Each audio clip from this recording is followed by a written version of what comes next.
Bienvenidos a una sesión más de nuestro curso de normativas laborales. Bueno, vamos a continuar, ¿no?, con esta parte 2 de lo que son los derechos del trabajador, ¿no?, en la parte de derechos individuales, ¿no?, los emanados de la relación laboral, ¿no?, emanados básicamente del contrato de trabajo, ¿no? En la anterior sesión habíamos comenzado ya con este tema. Habíamos hablado del tema de derecho a la ocupación efectiva, promoción de información y a no ser discriminados directa o indirectamente para el empleo, ¿no?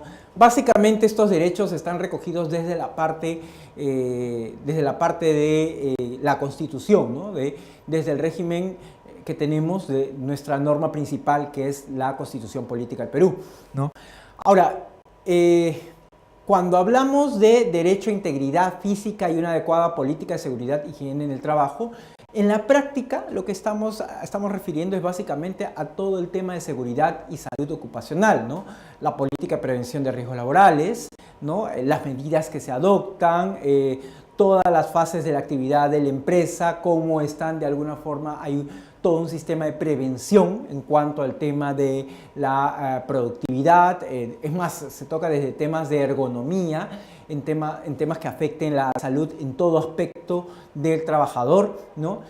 Y obviamente también el tema de accidentes de trabajo, ¿no? Todo esto de alguna forma involucra este derecho a la integridad física y adecuada política de seguridad e higiene en el trabajo, ¿no? En esto sí vamos a tomar ciertos detalles en algunos aspectos, como tiene que ver el tema de seguridad y salud ocupacional, como ya lo habíamos dicho, también el tema de cuando hay riesgos de por medio en el tema laboral para el trabajador, ¿no? Qué medidas se toman y de alguna forma el tema de seguros, ¿no? Seguro complementario de trabajo de riesgo, entre otros. Derecho a respeto de su intimidad y a la consideración debida de su dignidad, ¿no? Esto también es un derecho que de alguna forma responde a este derecho global que tiene que ver en sí ya con el ser humano, ¿no? Derecho a intimidad y al tema de la dignidad, ¿no? En cuanto al campo laboral, de alguna forma, si lo aterrizamos, lo vemos en la práctica, y ¿no?, responde básicamente al tema de acosos, ¿no? Cuando hemos hablado o cuando de alguna forma hemos escuchado todo este tema de hostigamiento, acoso de origen ya sea racial, étnico, religioso, acoso sexual, en fin, etcétera, etcétera, etcétera, estamos de alguna forma llegando en función a este derecho, al derecho al respeto a la intimidad y a la debida dignidad del trabajador, ¿no? Luego hablamos del derecho a la percepción puntual de la remuneración pactada o legalmente establecida. Bueno, de alguna forma esto ya es un derecho que se desprende en sí de la contraprestación, ¿no?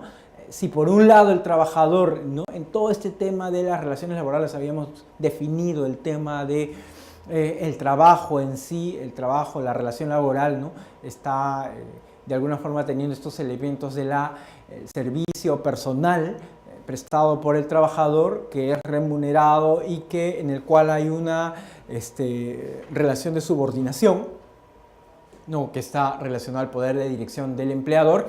Entonces, estamos hablando aquí, estamos refiriéndonos al tema de la remuneración, de esta contraprestación que debe recibir el trabajador por la labor que realiza. Y esta debe tener una fecha, un lugar convenidos, de alguna forma esta formalidad que debe respetarse porque, bueno, finalmente, si lo vemos en la práctica, son las expectativas, ¿no?, las expectativas del trabajador. Ya no vamos a hablar tanto del tema de derecho laboral, vamos a hablar ya del tema de gestión y retención de talento, ¿no? Hay una expectativa de todo trabajador de recibir su remuneración en tal fecha, en una fecha determinada, porque de alguna forma, a ver, todos manejamos un presupuesto personal, familiar, y este presupuesto responde a esta periodicidad muchas veces en la cual nos pagan, nos abonan. Todos estamos a la expectativa, generalmente fin de mes, o aquellos que le pagan en quincena, precisamente la quincena, porque sabemos que en función de ello nosotros podemos manejar nuestro presupuesto, hacer nuestros pagos, hacer nuestras cuentas. De alguna forma también funcionamos en función al crédito que tengamos, ¿no?, a proveedores. etcétera, etcétera, etcétera. Entonces, un poco todo el tema económico, el flujo económico, desde la parte laboral hasta, digamos, la parte empresarial, está en función, de alguna forma, a este pago de remuneración. Este pago de remuneración, es más, en las mismas empresas, cuando se organiza todo el tema de planilla, fechas de corte, etcétera, etcétera, etcétera, estamos hablando de esta percepción puntual de la remuneración, ¿no? Entonces, de alguna forma, este es un tema que aterriza en la práctica, en el día a día de la organización, de la empresa, del empleador y del otro lado del trabajador, de los trabajadores, ¿no? De los que reciben su remuneración. El derecho al ejercicio individual de acciones derivadas del contrato de trabajo. ¿A qué se refiere esto? Bueno, básicamente este es el derecho a uno acudir a tribunales o a la autoridad administrativa de trabajo cuando sienta que está siendo vulnerado en sus derechos o intereses, intereses de carácter laboral, ¿no? O sea, no solo es el hecho de, bueno, tengo el derecho a trabajo, tengo derecho a percibir una remuneración, sino qué es lo que pasa cuando no se ejerce, trato de ejercer este derecho, pero no cumplen con, de alguna forma, la contraprestación, en este caso de la remuneración, o el empleador no está cumpliendo con su obligación, con la obligación que tiene frente a mí. Entonces tenemos un derecho a ejercer una acción individual, en este caso, frente a esta vulneración de nuestro derecho, porque de alguna forma vimos que en la sesión anterior había una forma de ejercitar nuestro derecho desde la parte colectiva, ¿no? Habíamos visto esta parte de la huelga, ¿no? La huelga viene a ser el medio, el instrumento en el cual nosotros ejercemos presión o ejercemos este derecho ante el tema de sindicación, ante el tema de negociación colectiva. Bueno, tenemos un ejercicio ya de carácter individual que viene a ser el ejercicio de acudir a la autoridad administrativa o a tribunales, en este caso estamos hablando del Poder Judicial, cuando sentimos que estamos siendo vulnerados en nuestros derechos. Bueno, hasta aquí hemos recogido los principales derechos emanados ya sea del contrato de trabajo, que es realmente la base sobre la cual parte todo el tema de la relación laboral y nuestros derechos, también las emanados de alguna forma complementarios supletoriamente por la norma, y ya desde el punto de vista individual, lo estamos viendo, y desde el punto de vista colectivo, ¿no? Vamos a hacer un desarrollo ya más detallado del tema de derechos, ¿no? Pero esto es en líneas generales lo que podemos hablar de nuestros principales derechos con esta parte, digamos, este fundamento constitucional, ¿no? Que es la norma madre para todo nuestro cuerpo normativo laboral, ¿no? Todos los derechos que se desprenden desde la Constitución. Ahora, lo que vamos a hacer un poco es un ejercicio práctico, ¿no? En cuanto al tema reconocimiento de los principales derechos del trabajador, ¿no? Y un poco comparando los regímenes que habíamos señalado, el régimen general, ¿no? Y de alguna forma comparándolo con el tema de la pequeña mediana empresa y la microempresa, ¿no? Primero, viendo en líneas generales, vemos aspectos comunes, aspectos en los cuales de alguna forma se coincide o de alguna forma, digamos, atraviesa de manera horizontal para estos regímenes, tanto el general como el de la microempresa, como el de la pequeña o mediana empresa. Cuando hablamos de remuneración mínima vital, en todos estos regímenes estamos hablando lo mismo. Todos los trabajadores tienen derecho a estar en un régimen, ya sea el general, ya sea los especiales con microempresa, pequeña empresa, y a través de ellos decimos, igual el trabajador tiene derecho a percibir una remuneración mínima vital, ¿no? la que se establece según la norma, la legislación en el momento. En este momento estamos con un régimen que establece remuneración mínima vital en 850 soles. Entonces esto se aplica para todos los regímenes. También en el tema de jornada máxima de trabajo, decimos, estamos en una jornada máxima de 8 horas diarias o 48 horas a la semana, ¿no? Y entonces, igual decimos, esto se aplica para todos los regímenes, sea microempresa, pequeña empresa o régimen general. Luego también estamos hablando del derecho al refrigerio. ¿Cuánto es? 45 minutos. 45 minutos de refrigerio es nuestro derecho, el derecho a percibir este derecho. Están, digamos, en la jornada, dentro de la jornada, pero no están comprendidos en las 8 horas. Ojo que esto a veces es un tema de confusión y que generalmente se consulta, ¿no? Cuando uno dice, ya, mis 8 horas y dentro de las 8 horas tengo los 45 minutos. Bueno, los 45 minutos vienen a estar, digamos, en este periodo, pero no se contabilizan en las 8 horas diarias, ¿no? Y esto debemos de tenerlo muy en claro. Los 45 minutos son 1 hora, algunos empleadores dan 1 hora de refrigerio, esto ya es voluntad del empleador, ¿no? Y si es 1 hora, bueno, igual tener en cuenta que no están comprendidos entre las 8 horas de jornada diaria, ¿no? Digamos, vamos a hablar en la práctica, si estamos trabajando de lunes a viernes, si nuestro horario de ingreso es a las 8, ya, digamos, el primer periodo vamos a tenerlo de 8 a 1, hemos trabajado 5 horas, luego viene el refrigerio de 1 a 2, estamos poniendo este ejemplo, ¿no? Y lo que quedaría, hemos trabajado 5 horas en la mañana, nos quedarían pendientes 3 horas, si es que estamos hablando de este régimen de 8 horas diarias, estaríamos entonces ya trabajando desde las 2 hasta las 5, ¿no? Y estamos contando que el refrigerio, si bien es parte de la jornada de trabajo, no está subsumida como parte de lo que es jornada efectiva de trabajo, ¿no? de trabajo en sí que se realiza. Luego tenemos el descanso semanal obligatorio. Ojo aquí, 24 horas consecutivas es el derecho que se tiene de descanso, ¿no?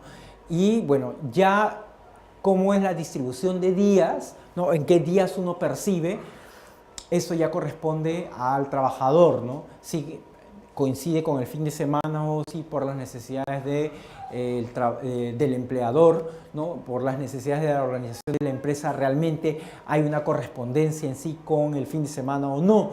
La cosa es que uno debe tener en cuenta que tiene derecho a 24 horas consecutivas de descanso y eso aplica para todos los regímenes, ¿no? Luego la licencia pre y postnatal que tiene las trabajadoras que están en gestación y bueno, que de alguna forma tienen este derecho a sus 45 de pre y sus 45 de postnatal y es un derecho igual que aplica para todos los regímenes, sea que uno esté en régimen general, sea que esté en microempresa, sea que esté en pequeña y mediana empresa.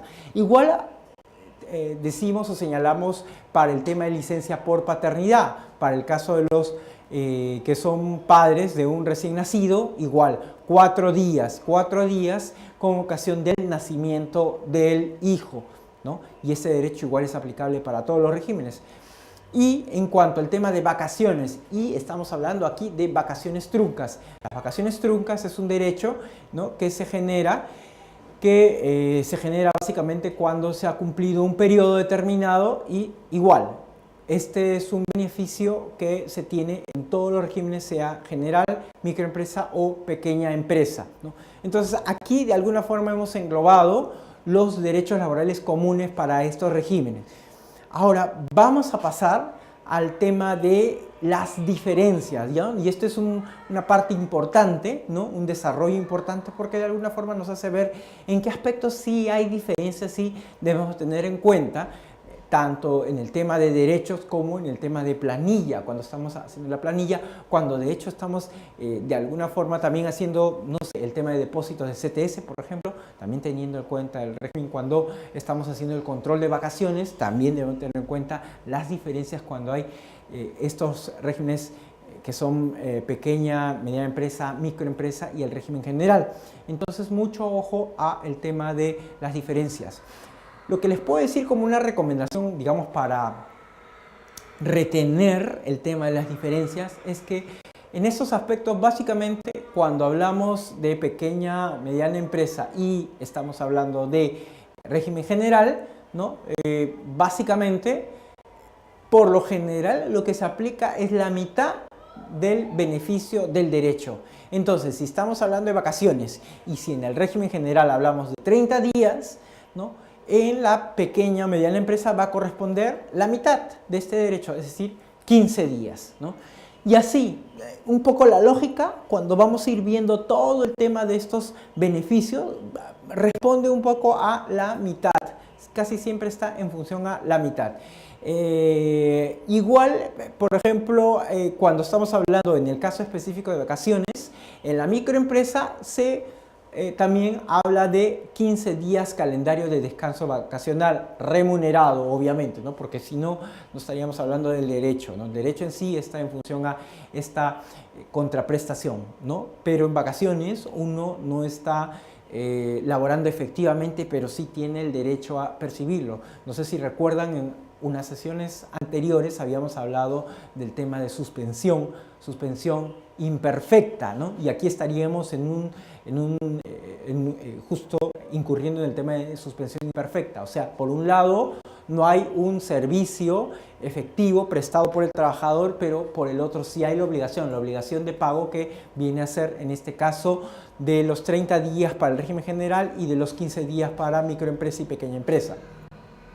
En el tema de jornada nocturna, bueno, acá tenemos la contraprestación del 35% de sobretasa cuando se está en una jornada nocturna. ¿Qué es jornada nocturna? Es aquella laborada entre las 10 de la noche y las 6 de la mañana. Cuando un trabajador está en esta jornada, no una jornada que corresponde a este horario, en esta banda de horarios, ¿no? Desde las 10 de la noche hasta las 6 de la mañana, entonces se paga una sobretasa del 35%, ¿no? En función a la hora de trabajo, el valor de la hora de trabajo del trabajador, ¿no? Ahora bien, esto se aplica para el régimen laboral general y igual se aplica para el tema de la pequeña y mediana empresa, ¿no? Ahora bien, en el caso de la microempresa, ojo, no es aplicable siempre y cuando la jornada habitual sea nocturna. O sea, si la jornada habitual que hace esta persona que está en la micro o pequeña empresa es nocturna, o sea, trabaja en la noche, no sé, digamos un vigilante que trabaja en la noche y pertenece a una microempresa, en este caso no se aplica la sobretasa del 35%, que es diferente a si uno está trabajando en una empresa que está en régimen general. Una empresa que está en régimen general, igual, vigilante, realiza su labor nocturna, igual se le paga una sobretasa precisamente por realizar estas labores. En cuanto al tema de compensación por tiempo de servicio, o también conocida como CTS, es una remuneración mensual, ¿no? Depositada en dos oportunidades. Lo sabemos, bueno, los que de alguna forma hacemos la parte operativa, mayo y noviembre, ¿no? En el caso de la microempresa no corresponde el tema de CTS, y en el caso de la pequeña mediana empresa, como habíamos hablado un poco la lógica de la mitad, 15 días, 15 remuneraciones que son depositadas, ¿no? Igual, ¿no? En función a los semestres, mayo y noviembre. En cuanto al tema de las gratificaciones, se otorga 2 veces al año en el régimen general, lo sabemos, fiestas patrias, Navidad, ¿no? Para la microempresa no corresponde, y igual en el caso de la pequeña o mediana empresa, 2 veces al año, pero igual, nuevamente la lógica de la mitad.